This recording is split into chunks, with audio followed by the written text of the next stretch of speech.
Hi friends, welcome to Spicy Food Tamil. நம்ம இன்னைக்கு கொடமிளகா gravy செய்ய போறோம். ரொம்ப டேஸ்டா நல்லா இருக்கும். வீடியோவை ஸ்கிப் பண்ணாம பாருங்க.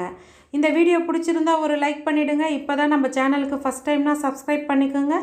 பக்கத்துல இருக்க பெல் பட்டனை கிளிக் பண்ணிட்டு ஆல் என்ற பட்டனை பிரஸ் பண்ணிக்கோங்க. அப்பதான் நான் போடுற வீடியோஸ் உங்களுக்கு உடனுக்குடன் வரும்.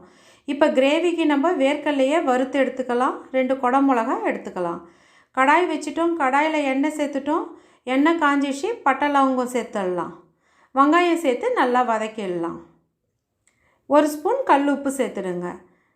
இப்போ கோல்டன் ப்ரௌன் வர அளவுக்கு வதக்கிடலாம். இப்போ இதில் இஞ்சி பூண்டு பேஸ்ட் 1 ஸ்பூன் சேர்த்து நல்லா வதக்கிடலாம். இப்போ எல்லாம் நல்லா வதங்கிடுச்சு. இப்போ இதில் 1/2 டீஸ்பூன் பெப்பர் தூள், 2 டீஸ்பூன் குழம்பு மிளகாய் தூள், 1/4 டீஸ்பூன் மஞ்சள் தூள் சேர்த்து நல்லா வதக்கிடலாம்.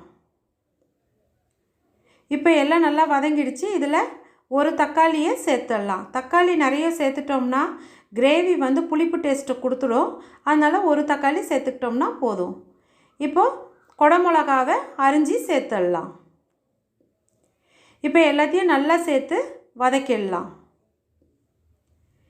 இப்போ எல்லாம் நல்லா வதங்கிடுச்சு. இதில் ஒரு 1/2 டம்ளர் பாலும் 1/4 டம்ளர் தண்ணியும் சேர்த்து வேக வச்சிடலாம்.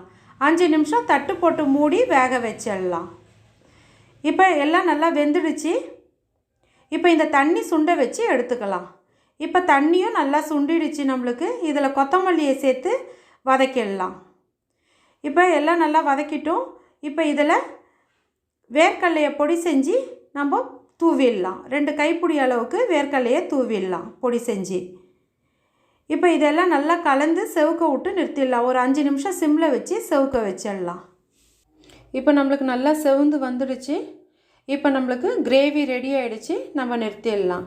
இப்போ பாருங்கள் எவ்வளோ சூப்பராக நம்மளுக்கு கொடமிளகா கிரேவி ரெடி ஆகிடுச்சு. நீங்களும் இது மாதிரியே ட்ரை பண்ணி பார்த்துட்டு எனக்கு கமெண்ட்டில் சொல்லுங்கள் எப்படி வந்ததுன்னு. இன்னொரு புதிய வீடியோவில் உங்களை சந்திக்கும் வரை உங்களிடமிருந்து விடைபெறுவது சங்கீதா.